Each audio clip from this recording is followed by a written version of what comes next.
Wilman Terán convoca, como si se tratara de una orden del Papa, convoca a la 1:30 de la mañana, les está mandando a todos los vocales del Consejo de la Judicatura, el 24 de mayo pasado, una convocatoria para reunirse a las 3. Yo creo, y con esto cierro, creo que no está lejos de poder afirmar que hay una persecución al juez Walter Macías.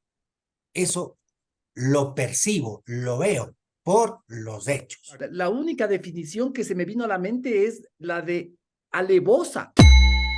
Esto es Politizados. Una tertulia de Diario Expreso sobre actualidad y política. Yo soy Martín Pallares. Yo soy Roberto Aguilar y arrancamos ahora. Este fin de semana, Martín y yo tuvimos la oportunidad de entrevistar al único vocal del Consejo de la Judicatura que no está siendo procesado, el vocal Fausto Murillo.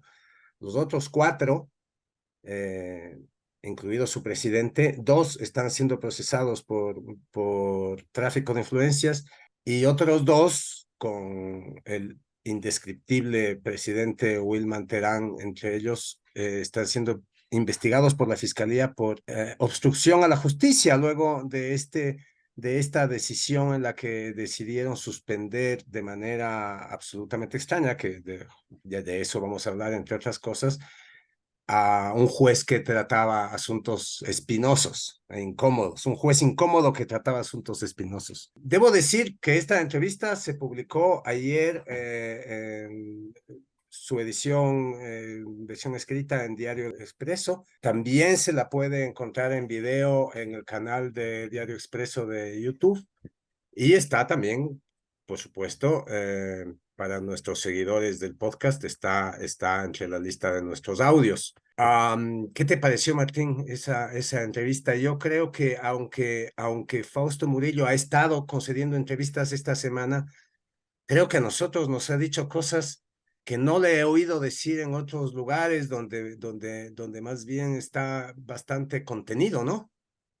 Sí, Roberto, mira, antes de contestarte a tu pregunta sobre qué me pareció la entrevista, yo te añadiría una cosita a lo que tú estabas anotando sobre los miembros de la judicatura. No solo es que todos, salvo Murillo, están siendo procesados por la justicia, sino que todos han sido protagonistas de escándalos, ¿no es cierto?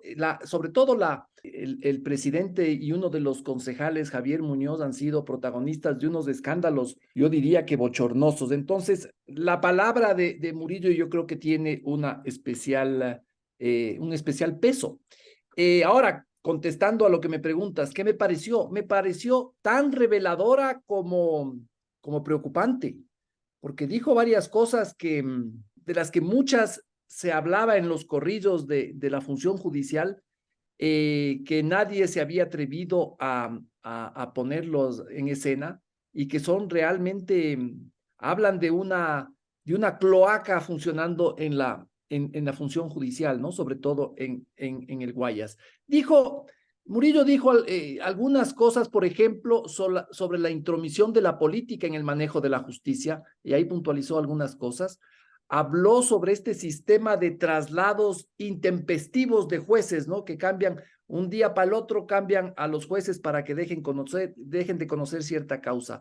Habló, y es muy interesante lo que dijo, sobre el manejo de la judicatura del Guayas, y claro, sobre lo que prendió las alarmas de este tema, que es sobre aquella sesión insólita, absolutamente insólita y descabellada, donde se suspendió al juez Walter Macías. ¿Qué te parece si empezamos por esto último, Martín?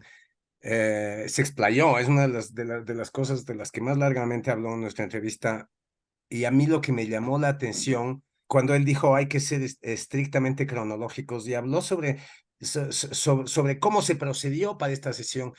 A mí me llamó mucho la atención el tema del apuro con el que se hizo todo esto, ¿no?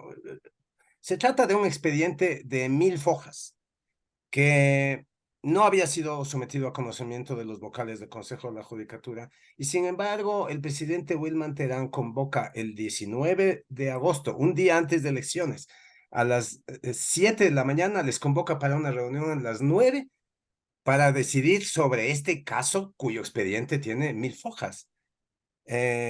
Dice el vocal Murillo que él rogó, que no sé si era así, que pidió que primero la convocatoria era para una sesión virtual. Murillo pidió que primero la sesión para tratar un tema tan sensible como la destitución, sanción y destitución de un juez debía ser presencial, luego que debía haber tiempo, obviamente, para conocer el expediente, y solicitó que la sesión se traslade al día lunes o martes después de elecciones. No se hizo así, se reunieron, y esto tiene un antecedente más insólito todavía. La solicitud para sancionar al juez fue presentada por Esteban Celi. Esteban Celi es uno de los personajes sentenciados en el caso Las Torres, hermano del ex contralor Pablo Celi. Él pide que se sancione al juez Macías, que tiene este caso en sus manos, y el presidente de la Judicatura, Wilman Terán, convoca, como si se tratara de una orden del Papa, convoca a la 1:30 de la mañana, les está mandando a todos los vocales del Consejo de la Judicatura, el 24 de mayo pasado, una convocatoria para reunirse a las 3 de la mañana. O sea, hay un lugar común que es bastante usado en el periodismo nacional, y a pesar de ser un lugar común, no queda más que usarlo, ¿no? Esto fue el auténtico entre gallos de medianoche. Luego, o sea, otras cosas, o sea, todo lo que pasó en esta sesión del 19 de agosto, la violación de reglamentos porque confundieron voto simple con voto calificado, resolvieron con 2 votos una sanción que solo podía ser resuelta 2 de 5, una sanción que solo podía ser resuelta con 3 votos de 5.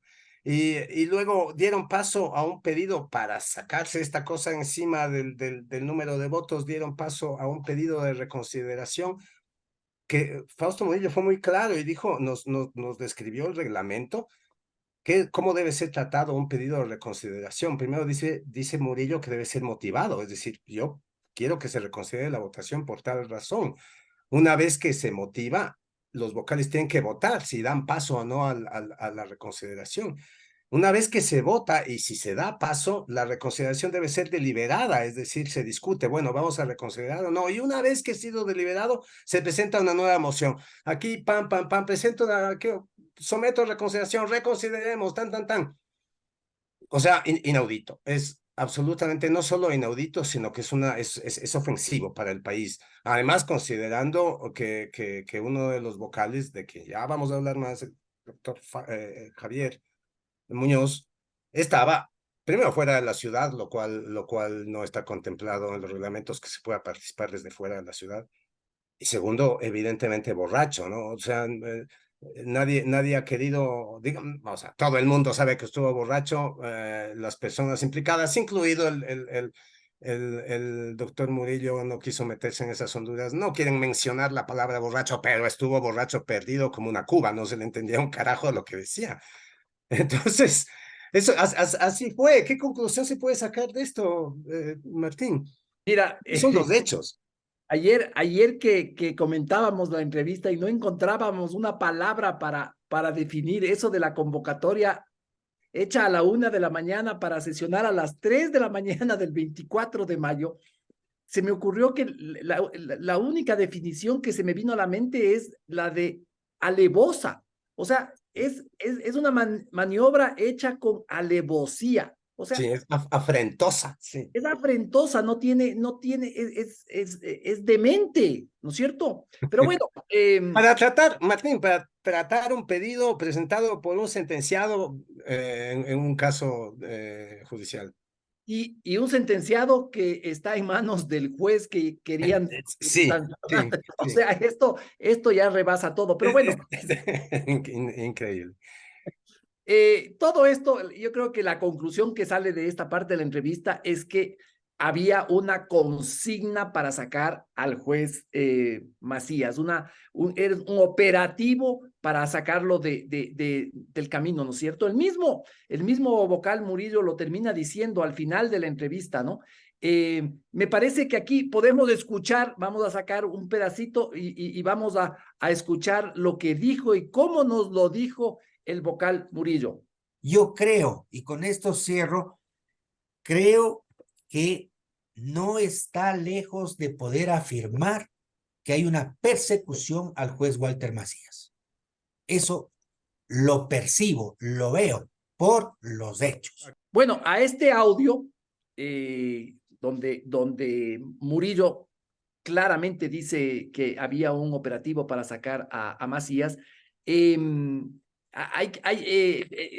vocal al que entrevistamos, Roberto, da a entender también que la sanción a Macías nace de los interesados en el caso Las Torres, ¿no es cierto? Y que esto empata también con el otro caso que tiene o tenía el juez Macías en sus manos, que es el de los otros vocales de la judicatura. Entonces, Los que están siendo procesados por tráfico de influencias, Barreno y Morillo.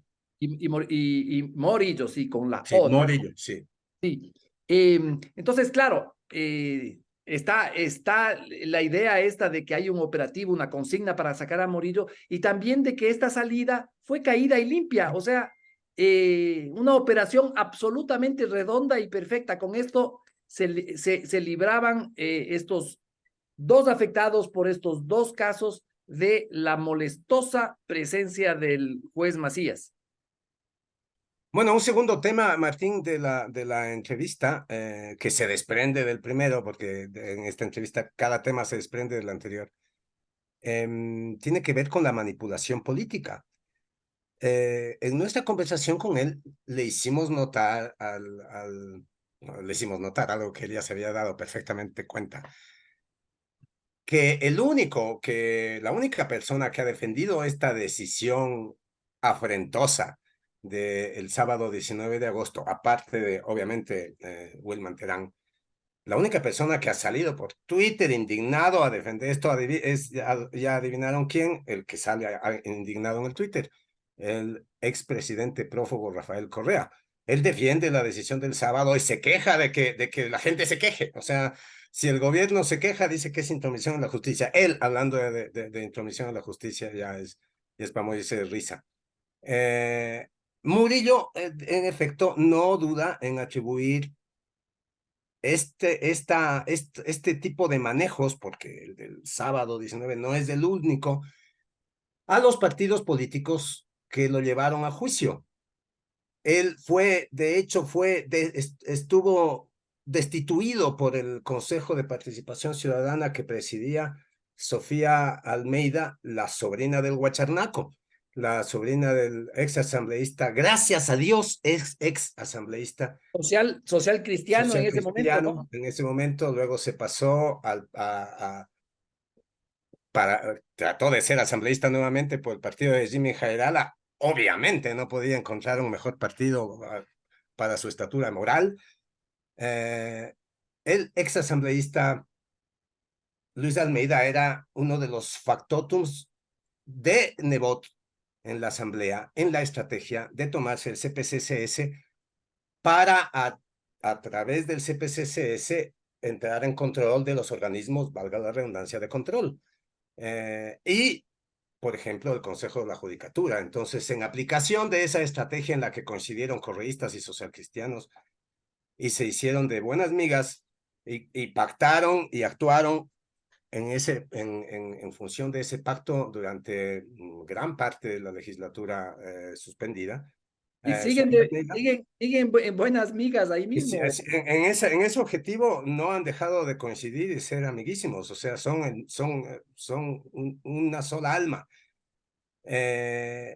Sofía Almeida, la sobrina de Luis Almeida, destituyó a Fausto Murillo, tuvo que trabajar, interponer varios recursos, regresó, y luego socialcristianos y correístas lo quisieron, no lo quisieron, lo enjuiciaron políticamente, no lograron tumbarlo, pero bueno, esto es lo que dice sobre quién manipula la justicia. Lo que usted nos está diciendo es que atrás de este Consejo de la Judicatura lleno de escándalos y lleno de problemas y acusado de muchas irregularidades, está básicamente el correísmo y sus aliados, los socialcristianos. Y le digo esto porque esas fueron las fuerzas que lo enjuiciaron en la Asamblea. Tal cual. Me releva cualquier comentario porque si ustedes analizan son exactamente las fuerzas que a mí me removieron y las fuerzas que nos llevaron a juicio político. Otro tema preocupante, Roberto, yo diría que escandaloso de lo que salió en la entrevista con Murillo, es la situación que hay en la Judicatura Provincial de Guayas, ¿no? Y el manejo de la Corte de Guayas. Nosotros, tú y yo, hemos investigado algo, hemos conversado con abogados, con gente que trabaja en la administración de justicia, y todos coinciden de que la Corte del Guayas, también la de Santa Elena, pero la del Guayas es un albañal. Ahí pasan las cosas más espantosas que uno se pueda imaginar judicialmente, ¿no? Murillo dice con absoluta contundencia y claridad que es el vocal Javier Muñoz el que tiene el manejo absoluto de esas cortes. Sí, corte en el caso de Guayas, que es célebre por su corrupción, y que justamente el viernes pasado, el que acaba de pasar, ahí hubo una serie de allanamientos, precisamente porque ya la fiscalía está poniendo el ojo en estos chanchullos que hacen en la corte, ¿no? Fueron Que no son tres. los primeros, ¿no? O sea, allanamientos a los jueces y a los funcionarios de la Judicatura de Guayas viene habiendo ya desde hace un tiempito, ¿no? Sí, pero estas como que fueron más públicas y notorias. Fueron tres jueces los allanados el viernes. Eh, Uno de ellos, el juez Reinaldo Ceballos, ojo, es el que condenó al Banco del Pacífico a pagar 4 millones al ex asambleísta social cristiano Pablo Muentes, que también, de lo que sabemos, tiene muchas influencias en la administración de justicia en Guayas, y tiene una excelente relación con el vocal Javier Muñoz. Aquí vamos a escuchar otro pequeño audio de la entrevista que nos dio Murillo. Y aquí debo ser claro y frontal. El vocal Javier Muñoz, argumentando que es guayaquileño y que le corresponde coordinar la gestión del Consejo de la Judicatura en Guayas, siempre pretendió ser quien maneje o se sugiera los nombres de quienes deben estar en el Consejo en Guayas. Se hizo valoraciones y se trató y se logró poner personas que no se dejaban intimidar y que ponían frenos. En el año 22 que yo fui presidente, tampoco pudieron conseguir ese objetivo.